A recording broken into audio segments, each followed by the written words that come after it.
Lipton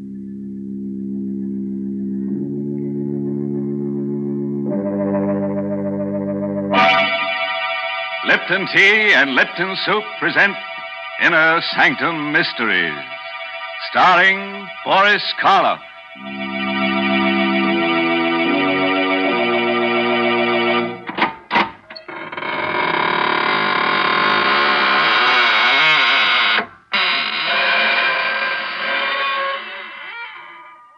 Good evening, friends of the Inner Sanctum. This is your host. Welcome again through the squeaking door to another session of mystery, murder, and madness. Oh, excuse me if I don't get up, but I'm all worn out. Yes, I've had a hectic few days with an old friend who just blew into town. He's one of those earnest souls who insists on doing everything for himself. Consultations with the monument makers, the grave diggers, fittings at the coffin makers. Yes, quite a busy body. But then we only die once, you know. Oh, these friends of yours, they're such unhappy people. They never seem to enjoy life. Never seem interested in any of the quiet, peaceful, good things of life. For instance, what's the use of telling one of your spooky characters about Lipton tea? They wouldn't like it. But other people enjoy that brisk Lipton flavor. They settle back in an easy chair and say to themselves, Lipton certainly has a rich, hearty flavor. Never the least bit wishy-washy. No siree. But would a ghost appreciate Lipton's? Indeed, he would not. And it's lucky Lipton's is made for real live folks who like good things, or else it wouldn't be the world's largest selling brand of tea. Mary, you've been very hard on my friends. Very. And they won't like it. But then most live folks don't enjoy being scared to death. And that's just what's going to happen to you tonight. Our story is called The Corridor of Doom. It's an original radio play written by Robert Newman. And our star tonight is a man who gives even me the shakes. The famous star of stage, screen, and radio, Boris Karloff. Have you thought about death lately? Not the fact that it's inevitable, that it must come to all of us someday, but rather how it will come. Do you think of it as a sleep and a waking, of a sudden transition from one state of being to another, or to a state of non-being? John Clay was one of those people who never thought about it at all, until he found himself walking down that dim and endless passage which... But suppose we let Boris Karloff in the role of John Clay tell you about it himself. If your blood pressure will take it, put out the lights and come on a little trip down the corridor of doom. When I woke up, I had no idea of where I was or how I'd gotten there. I was lying on a hard, white bed in a clean, white room. There was a dull pain in my abdomen. Touching it tentatively, I felt a bandage. So that was it. An operation. But for what? And where was I? At that moment, the door opened, and she came in. Good afternoon. Or is it evening? Whichever you prefer. It doesn't matter. My name's Clay. John Clay. Yes. And yours? You can call me Nada. Exactly. Where am I? In what hospital? It has no name. What? But that's ridiculous. I'd like to speak to Dr. Rogers. If you'll get him for me, please. There is no Dr. Rogers. At least, not here. Then who operated on me? And for what? Listen, I'm not a well man. I've a very bad heart. Will you get someone who can talk to me? If you wish. I'll call Dr. Stone.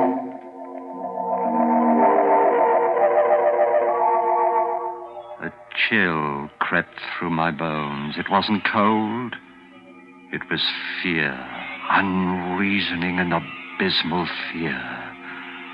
The door opened again. And there stood a heavy-set man, his hair flecked with gray, and with him, my son-in-law, Alex Bartlett. Alec, I can't tell you how glad I am to see you. Hello, Father. But why are you standing out there? Why don't you come in? Oh, no. No, I shouldn't advise it, Mr. Clay. And why not? And why... Oh, was it you who operated on me? Yes. I'm Dr. Stone. Why wasn't Dr. Rogers called in? He's taken care of me for years. There wasn't time. It happened during the night. Acute appendicitis. And even as it was... Even as it was? What? And why are you dressed that way, Alec? All in black. Well, it's customary. After all, you are my father-in-law. Of course I am, but... Now, look, Alec. You've got to stop being so mysterious. You know about my heart, what any sudden shock will do. I don't think you need worry about that anymore, Mr. Clay. And as far as the mystery is concerned, this initial period of adjustment is always a little difficult. Difficult? Do you realize what it's like, lying here helpless, completely isolated, as if I were all alone in the world? Or isn't there someone I can talk to? Some of the other patients? Not just yet. When the time comes, you'll meet them. But, look, Doctor, I can't stand much more of this. I can't. If I don't find someone who really cares about me, who'll treat me like a normal human being... My dog. How about my dog? What do you think, Doctor? Yes, that's possible. We'll see what we can do, Mr. Clay. Come along, Bartlett. Goodbye, Father. You'll be back, won't you, Alec? I don't know. I'll try, but it's difficult. Very difficult. Then don't go, Alec. Don't leave me here all alone. Come back. Come back.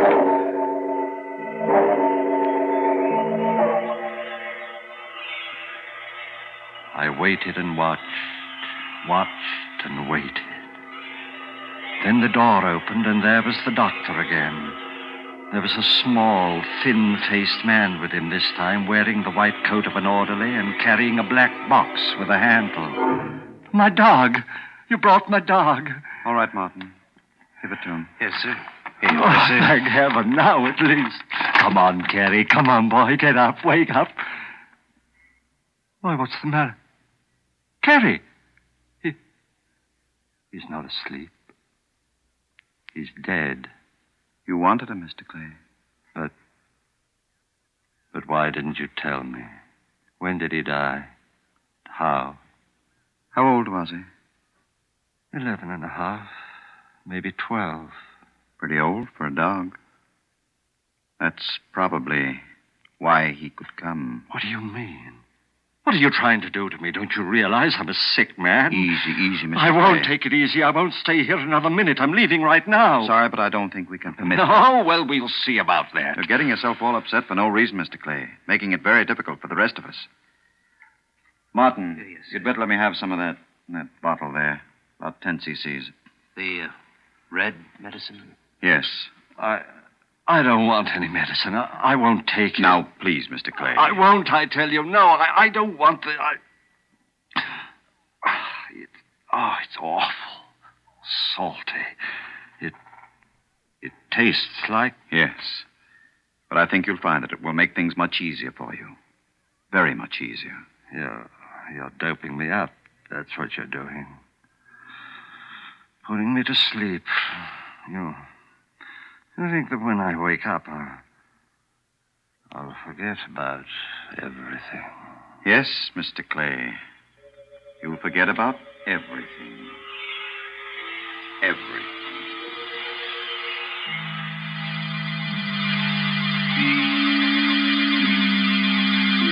I was somewhere deep down under the earth. It was a passageway, stone-flagged and with stone walls, and I was walking slowly down it in my bare feet. I could feel the chill of the cold stones through the thick layer of dust. The passageway stretched ahead of me, endlessly.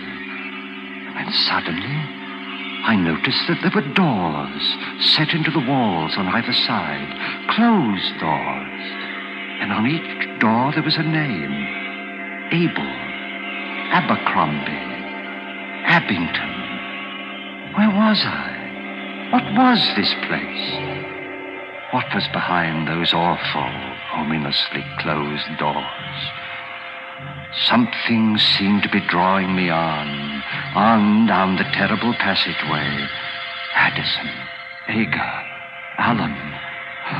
I could feel the cold creeping up my legs, higher and higher, my heart pounding faster and faster. Then suddenly I knew where I was and where I was going. Knew what was waiting for me there ahead of me down the passage. No, exerting all my will, I turned, tried to go back. With a roaring in my ears, I was falling through the darkness. Falling.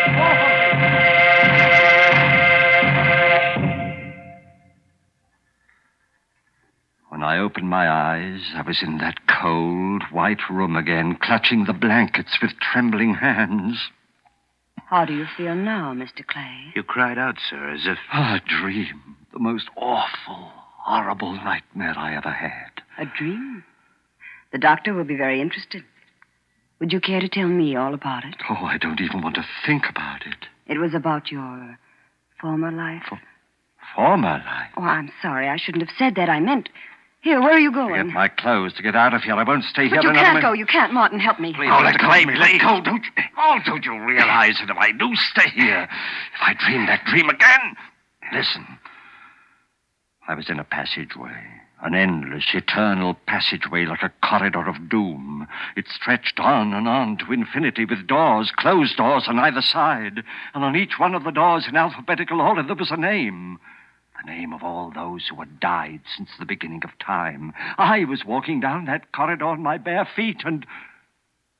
Why are you looking at me that way? You mustn't talk about that. You mustn't, do you hear? But you asked me. You didn't dream that dream. You couldn't have. And you've got to get it out of your mind. We'll help you. We'll give you a massage. That should make you relax. The alcohol, Martin, right over there. A massage, you think that'll help? If it doesn't, we'll call Dr. Stone. Try something else. Martin. I see. Now what? What are you staring at? Your feet. On the soles. Dust. Thick, gray dust. Dust. Like the dust in the passage. The corridor of doom. And that means... It wasn't a dream. It means... I was really there.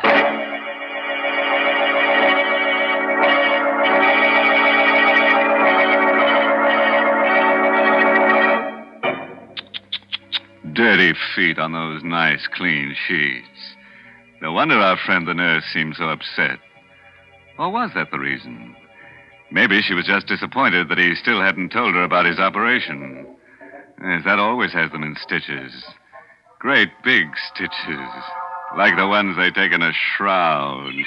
Mr. Host, I'm afraid I just can't believe this story. I can't believe that it really happened. Is that so, Mary?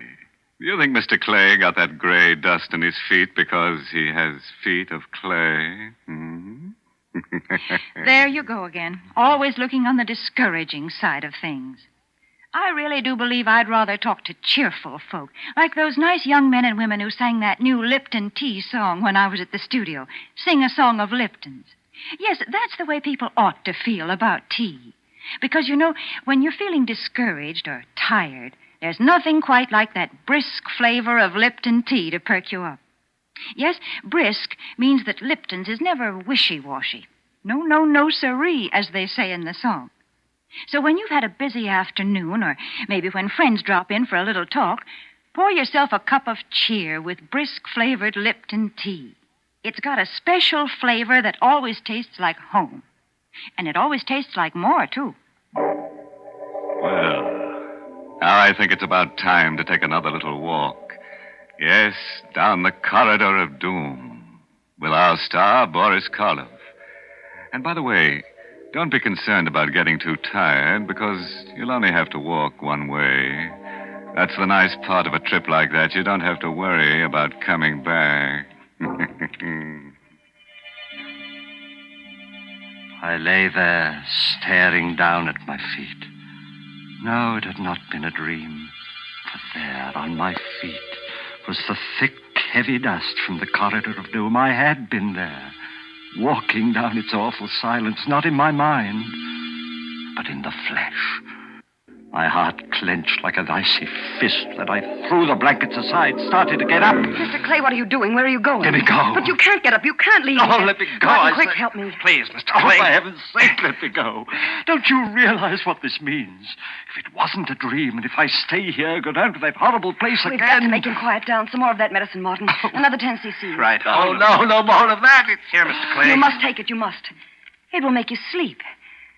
Sleep so soundly that you won't be able to go down there again. No, but... All right. Give it to me. You stay here, Martin. I'll go get Dr. Stone and tell him. Better, Mr. Clay? I don't know. Color. Dark red. Taste. It's like... Yes, I know. And it makes me sleepy. My eyes get heavy and... Have you been here for a long time, Martin? No, not long. What is it like outside of this room? It's strange. Like no place else. And the other patients, what are they like? They're strange, too. Listen, Martin. I'm a rich man. You're the only friend I've got here. You've got to help me. Whether you're rich or poor doesn't matter. As for helping you, that's what I'm here for. You've got to stay here. Watch me. Every minute. My heart. I don't think it'll stand much longer.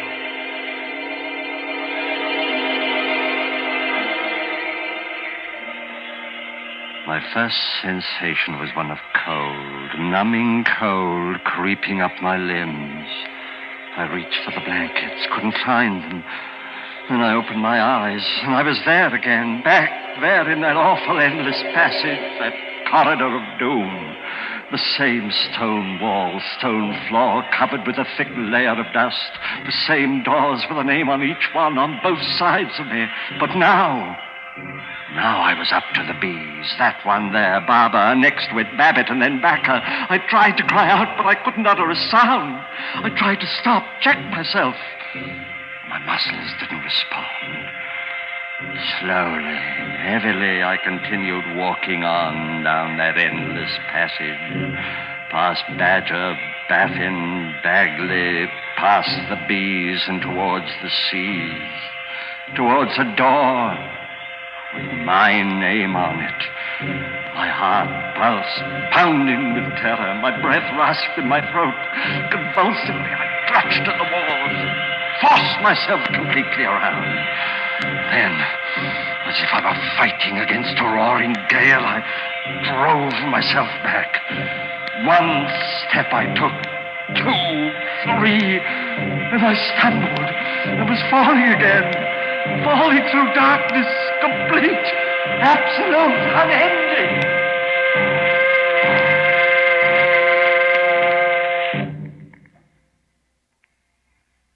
Even before I opened my eyes, I knew where I was. Back in my room, the sheets crumpled in my sweating hands. I lay there for a moment. I knew that this was my last chance. I knew where I was. Back in my room, the sheets crumpled in my sweating hands. Slipped out of bed, tiptoed to the door of the room, opened it a crack, and peered out. A hospital corridor.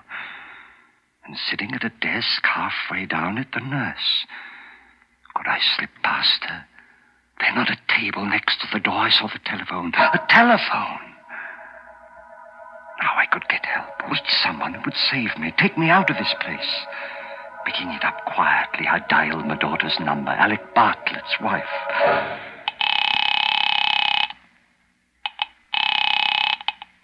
Hello? Jane? Oh, thank heaven. Hello? Jane, it's your father. Listen, you've got to help me. You've got to come and get me. I'm at the hospital. Alec Hello? knows where. Hello? Is anyone there? Yes, can't you hear me? Didn't you hear what I said? It's your father and... Jane! Hung up. I heard her, but she couldn't hear me. Something wrong with the phone, her phone. I've got to get hold of somebody, but who? Dr. Rogers? Oh, might be out. And if they come in while I'm phoning... Oh, I know, of course.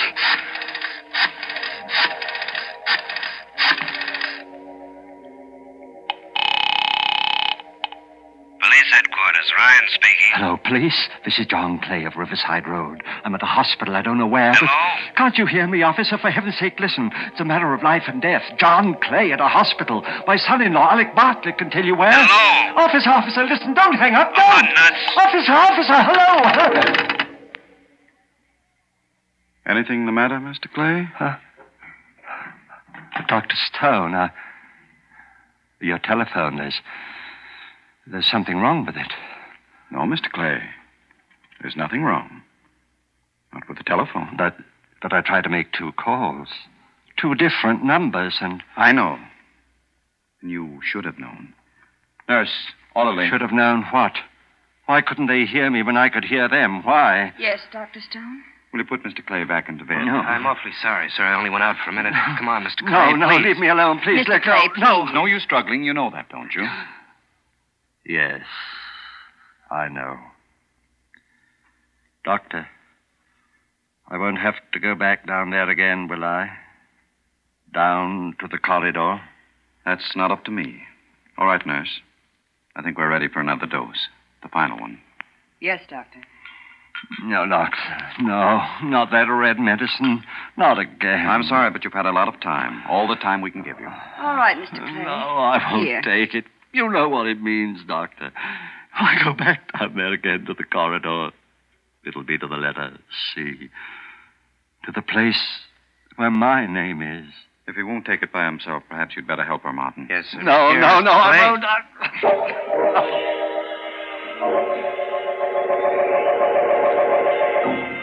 Again, I knew where I was before I opened my eyes. I could feel the dust under my bare feet, and through the dust, the biting chill of the cold stones. I was there, back in the corridor, walking down its silent length past the blank, closed doors. For the names on the doors, now they were all C's. Cabot, Cadden, Cahoon. On I walked, the beating of my heart, the pounding of my pulse loud in my ears. On down the passage, no longer even trying to fight against what I knew was inevitable. On past Cameron, Chelsea, Chiswick, and then, suddenly, terribly, one door. A door with my name on it, gaping, waiting for me. I tried to stop, to turn, but my legs carried me forward. I was but 2 doors away. I could see into it now, see that it contained nothing. Absolutely nothing, not even a coffin. Just stone walls and a flat stone slab. I was turning to step over the threshold. I made a last convulsive effort. Merciful heavens, help me! Save me!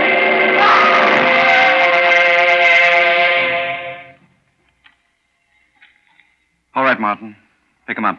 Yes, sir. Is it all over? Hello, Bartlett. In at the death, eh?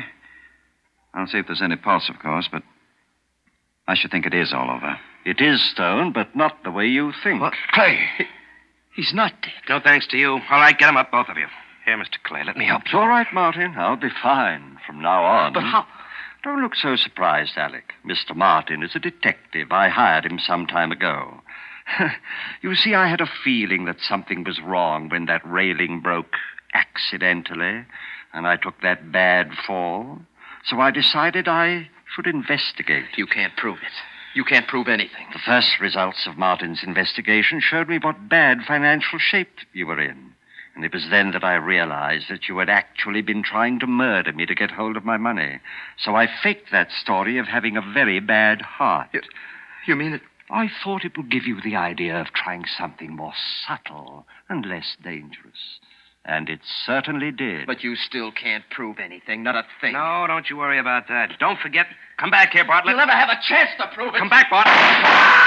Oh, you shot him, killed him. Well, I couldn't have. I fired up in the air to get him to stop. Come on. But I don't understand it. There's not a mark on him. But he is dead. He was the one who had the bad heart. That's what gave me the idea of Good heavens, look. At what? This hallway was supposed to be the corridor of doom. When I reached the door with my name on it, I was supposed to die. Look. Look at the name on that door there. The one right next to him. Bartlett. His name. So what? Nothing, Martin. Nothing at all.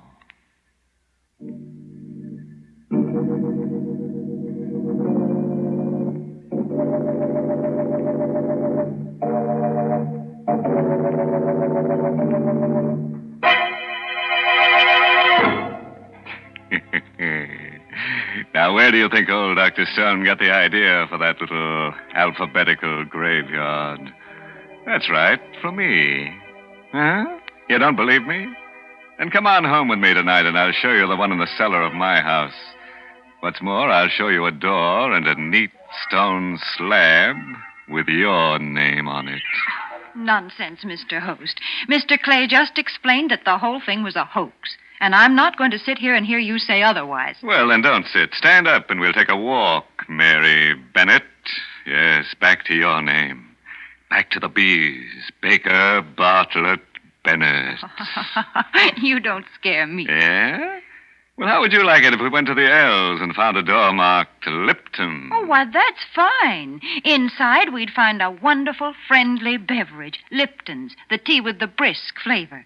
The tea that's welcome at all hours of the day.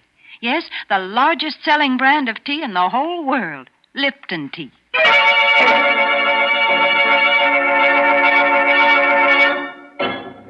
And now a word of advice.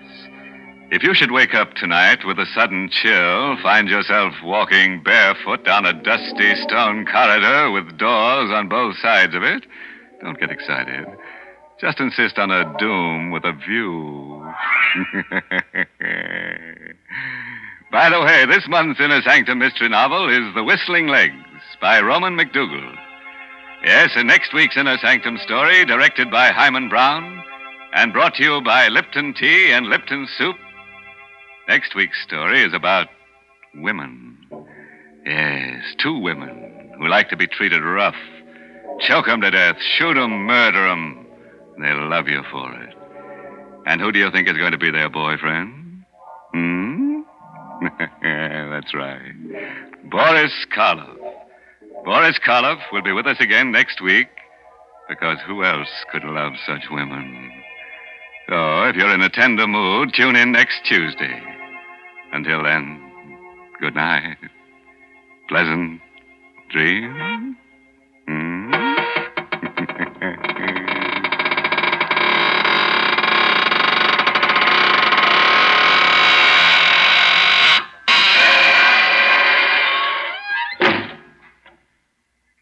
Folks, it's wonderful how quick and easy cooking can be these days. I guess some of you remember when it used to take half a day to make a pot of chicken noodle soup. But now we have Lipton's noodle soup mix. You might say Lipton's takes no time at all to prepare, and yet it has a fresh cooked chickeny taste, a real old-fashioned homemade flavor. Yes, and it's brimful of tender golden egg noodles. Lipton's is grand for quick meals, and it's also a perfect beginning for the most elaborate dinner. So don't forget to serve Lipton's noodle soup. And don't forget to tune in next Tuesday night for another Inner Sanctum mystery.